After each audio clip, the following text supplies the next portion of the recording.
हमारा टॉपिक चल रहा है फिरोज शाह तुगलक, जिसके अंतर्गत हम देखेंगे इसकी विदेश नीति।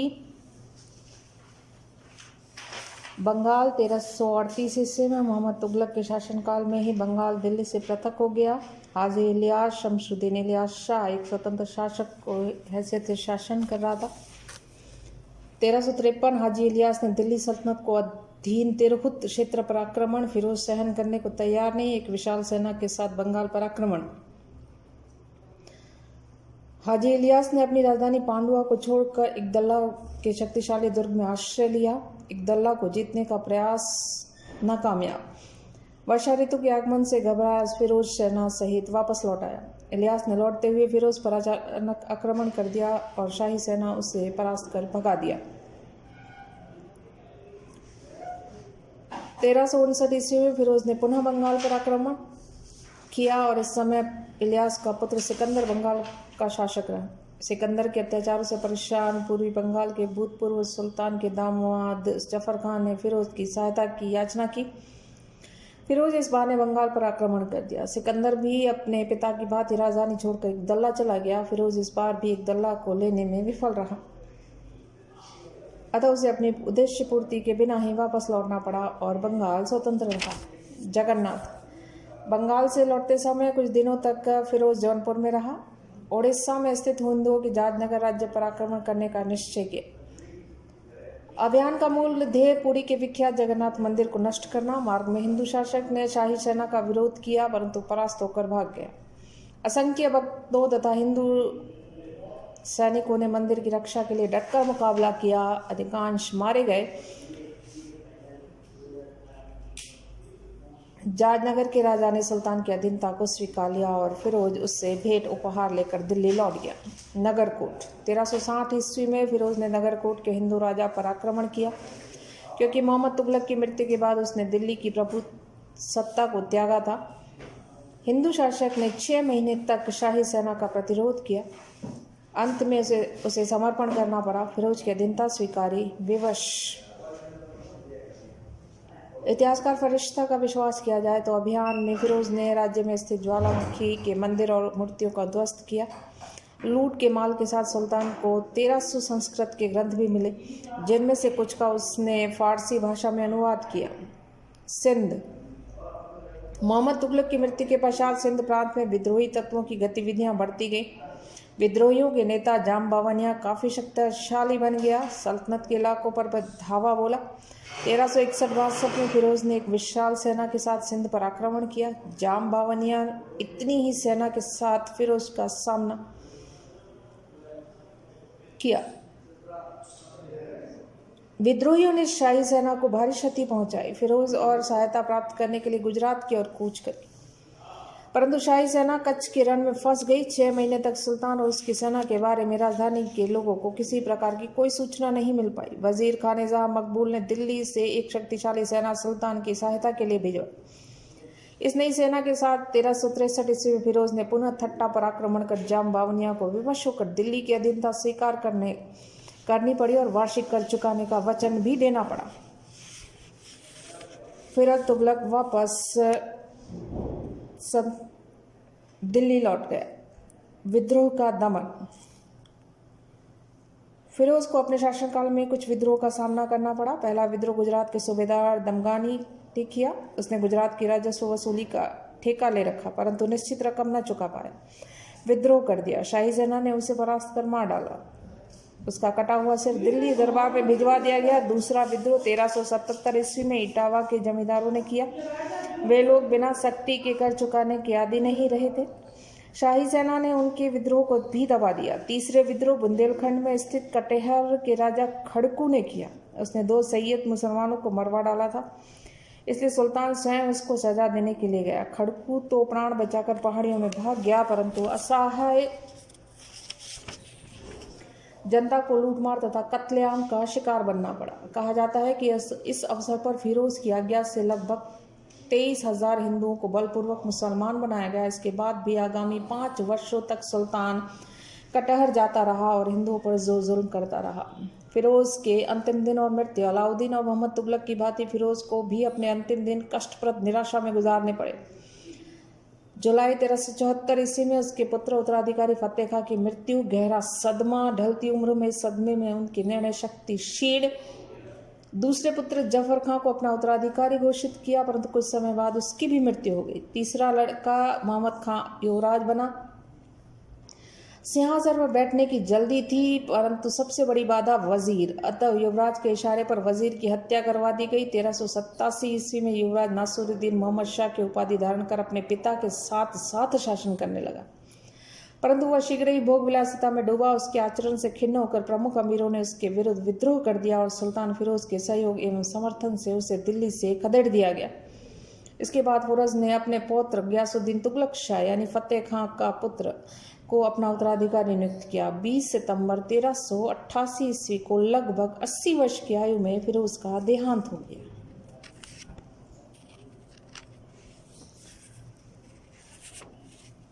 नेक्स्ट रहता है सल्तनत सत्ता का विघटन। खिजर खां 1414 से 1421 प्रारंभिक जीवन देखें तो खिजर खां को पैगंबर मोहम्मद साहब का वंशज बतलाया जाता है। वह मलिक सुलेमान का पुत्र था और उसके पूर्वज अरब से आकर भारत में बस गए थे। फिरोज के शासनकाल में उसे मुल्तान का सूबेदार नियुक्त किया गया था। 1396 ईस्वी में सारंग खां ने उसको बंदी बनाया, किसी प्रकार से निगरानी से बच निकला, तैमूर की सेवा में जा पहुंचा। भारत से लौटते समय तैमूर उससे अपना प्रतिनिधि और मुल्तान, लाहौर तथा दीपालपुर का सूबेदार नियुक्त कर गया। खिजर खां ने कुछ वर्ष अपनी शक्ति को संगठित किया। 1414 ईस्वी में दिल्ली के सिंहासन पर अधिकार कर लिया और सुल्तान की उपाधि धारण नहीं किया और अपने आप को रयाते आला ही कहा जाता है कि उसने तैमूर के उत्तराधिकार शाहरुख की अधीनता स्वीकार कर ली थी और उसके प्रतिनिधि के रूप में शासन करने का बहाना किया। खिजर खां सुल्तान बन जाने से पंजाब, सिंध, उत्तर प्रदेश का बहुत बड़ा क्षेत्र दिल्ली सल्तनत के सीधे शासन के अंतर्गत आया। इटावा, कटहर, कन्नौज, पटियाले आदि क्षेत्रों को पुनः जीतने का प्रयास, स्थायी सफलता न मिल पाई। क्षेत्र से राजस्व वसूल करने के लिए प्रतिवर्ष सैनिक अभियान भेजने पड़ने लगे। वजीर ताजुल मुल्क से पर्याप्त सहयोग मिला। पंजाब में भी विद्रोह उठ खड़ा हुआ। एक तरफ तो तुगन रईस के नेतृत्व में तुर्क बच्चों ने सरकार को काफ़ी तंग किया, दूसरी तरफ खोखरों ने भी लूटपाट मचाई। खिजर खां पंजाब के इन उपद्रवकारियों को दबाने में सफल रहा और गुजरात और जौनपुर के नवस्थापित मुस्लिम राज्यों से भी दिल्ली सल्तनत को खतरा बना रहा। 1416 ईस्वी में गुजरात के शाह ने नागौर की तरफ कूच किया। खिजर खां भी सेना सहित नागौर की तरफ बढ़ा, परंतु उसने बहुत पहुंचने से पूर्व ही गुजरात का शाह वापस लौट गया। 1416 ईस्वी में खिजर खां को बदायूं के सूबेदार मोहब्बत खां के विद्रोह का सामना करना पड़ा। 6 महीने तक बदायूं को घेरे बैठा रहा खिजर खां, परंतु सफलता न मिल पाई। अमीर विद्रोहियों से मिले हुए थे, वह घेरा उठाकर वापस आ गया। वापसी में उसने सभी अमीरों को जिन पर उसका संदेह था भोजन पर आमंत्रित कर मरवा डाला। इसी समय पंजाब में एक छलिया ने अपने आप को सारंग खां घोषित कर उपद्रव मचाना शुरू कर दिया, परंतु उसका शीघ्र ही दमन कर दिया गया। 1421 में खिजर खां ने मेवात विद्रोहियों की तरफ कूच किया, दमन कर ग्वालियर लौटा, इटावा पहुंचा। इटावा से दिल्ली आते समय 20 मई 1421 को मार्ग में उसका देहांत हो गया। खिजर खां के उत्तराधिकारी 1421-51। खिजर खान ने अपनी मृत्यु के पूर्व अपने पुत्र मुबारक खां को अपना उत्तराधिकारी घोषित किया था। उसने मुबारक शाह की उपाधि धारण की और शासन किया। अपने शासनकाल 1421 से 34 राज्य के विभिन्न भागों में उपद्रव तथा विद्रोह का दमन करने के लिए निरंतर सैनिक अभियान करने पड़े। उसने समरकंद से नाता तोड़कर दिल्ली सल्तनत की स्वतंत्रता को पुनः स्थापित किया। उसने अमीरों की शक्ति को नियंत्रित रखने का प्रयास, उन्हें प्राय एक क्षेत्र से दूसरे क्षेत्र में स्थानांतरित करता रहा। पंजाब के खोखरों ने जसरत के नेतृत्व में उसकी सरकार को अत्यधिक परेशान किया। मुबारक शाह उनका दमन करने में सफल रहा। 1433 में काबुल के शेख अली ने आक्रमण कर पंजाब, मुल्तान, दीपालपुर के सूबे को लूटपाट कर अव्यवस्था फैला दी। मुबारक शाह ने इन क्षेत्रों में पुनः शांति और व्यवस्था कायम की। मुबारक शाह को जौनपुर तथा मालवा के मुस्लिम शासकों से भी संघर्ष करना पड़ा। दोनों पड़ोसी शासक दिल्ली सल्तनत के क्षेत्रों को हड़प कर अपने अपने राज्यों की सीमाएं बढ़ाना चाहते थे। 19 फरवरी 1434 में वजीर सरवर उल मुल्क के नेतृत्व में कुछ हिंदू और मुस्लिम सरदारों ने मुबारक शाह को खत्म करने का षड्यंत्र रचा अचानक घात लगाकर सुल्तान को मार डाला। कहा जाता है कि सुल्तान ने वजीर से राजस्व संबंधी अधिकार छीन लिए थे, जिसकी वजह से वजीर रुष्ट हो गया था। मुबारक शाह की मृत्यु के पश्चात वजीर ने मोहम्मद शाह को सिंहासन पर बैठाया, परंतु शाही सत्ता अपने हाथ में ही रखने का निश्चय किया। खाने जहां की उपाधि भी प्राप्त कर ली। राज्य के सभी महत्वपूर्ण पद वजीर ने अपने समर्थकों को नियुक्त करवाया। कुछ हिंदू भी थे। वजीर की इच्छा सुल्तान को अपदस्थ करने की थी। खिजर खां के प्रति स्वामी भक्त सरदार कमाल उल मुल्क ने सुल्तान को सावधान किया। फिर दोनों ने मिलकर वजीर सरवर उल मुल्क को धोखे से मरवा दिया। कमाल उल मुल्क को नया वजीर बनाया गया। समर्थकों को महत्वपूर्ण पद दिए गए, परंतु नया वजीर अधिक योग्य सिद्ध नहीं हो पाया। चारों तरफ उपद्रव खड़े हो गए। उधर जौनपुर के शासक इब्राहिम शर्की ने सल्तनत पर आक्रमण कर पूर्वी भाग के कई परगनों पर अधिकार किया। मालवा के सुल्तान महमूद ने भी धावा बोल दिया। लाहौर और सरहिंद के सूबेदार बहलोल लोदी की सहायता से विफल कर दिया गया। मोहम्मद शाह ने बहलोल को खाने जहां की उपाधि से विभूषित किया। बहलोल लोदी की महत्वाकांक्षा जागी। खोखरों के नेता जसरत ने उसको दिल्ली हस्तगत करने के लिए प्रोत्साहित किया। 1443 बहलोल ने दिल्ली हस्तगत करने का प्रयास, सफलता न मिली। बहलोल ने अपनी सैनिक शक्ति बढ़ाना शुरू किया। सीमा पार के अफगानों को सेना में भर्ती किया। संकटपूर्ण परिस्थितियों में 1445 में मोहम्मद शाह की मृत्यु हो गई। मोहम्मद शाह के पश्चात अमीरों ने उसके पुत्र अलाउद्दीन आलम शाह को शासन पर बिठाया। नया सुल्तान अपने पिता से अधिक अयोग्य वजीर हमीद खां से लड़ झगड़ कर बदायूं चला गया। स्थायी रूप से वहीं बसा। ऐसी स्थिति में बहलोल ने पुनः दिल्ली पर धावा। वजीर ने उसे खदेड़ा। उसके बाद वजीर ने उसे दिल्ली आने तथा शासन में हिस्सा लेने को आमंत्रित किया। बहलोल ने अवसर मिलते ही वजीर हमीद खां को मरवा डाला। सुल्तान अलाउद्दीन से दिल्ली आने की प्रार्थना की, परंतु अर्राम पसंद सुल्तान ने उत्तर भिजवाया कि मैं अपनी बदायूं की जागीर से ही संतुष्ट हूँ और दिल्ली की शासन सत्ता आपको सौंपता हूँ। इस पर 19 अप्रैल 1451 ईस्वी में बहलोल ने अपने आप को सुल्तान घोषित कर दिया और उसने सुल्तान बनने पर एक नए राजवंश लोदी वंश की स्थापना हुई। लोदी वंश 1491 से 1526 ईस्वी। प्रथम है सुल्तान बहलोल लोदी। प्रारंभिक जीवन देखें तो बहलोल लोदी का जन्म अफगानिस्तान के गिलजाई कबीले की महत्वपूर्ण शाखा लोदी के शाहूगेल नामक कुटुंब में हुआ।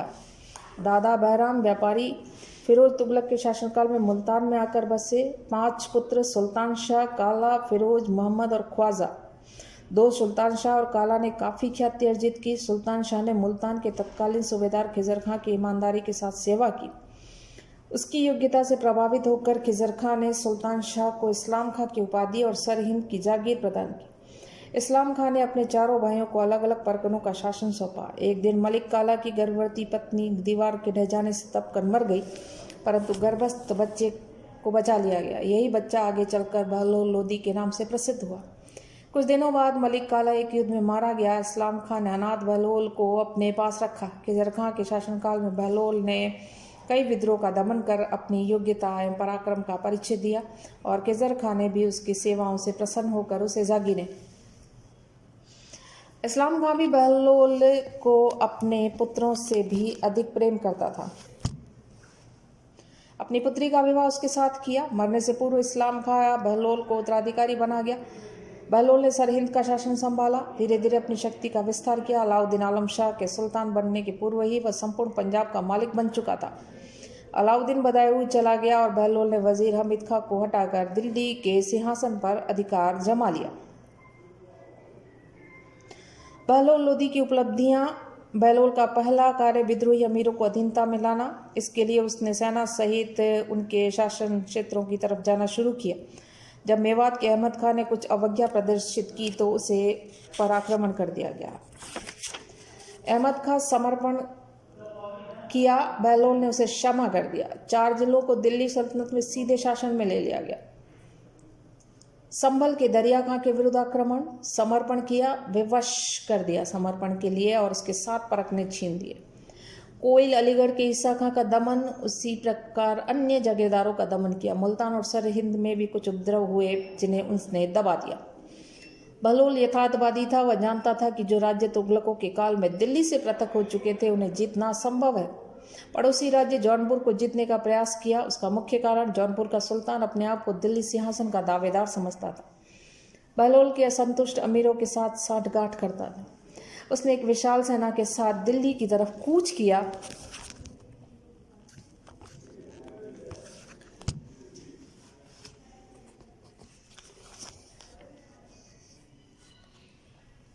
बहलोल सरहिंद की तरफ गया हुआ था, परंतु शर्की सुल्तान के आक्रमण की सूचना मिलते ही वह तेजी के साथ दिल्ली लौट आया, शत्रु को परास्त कर खदेड़ा।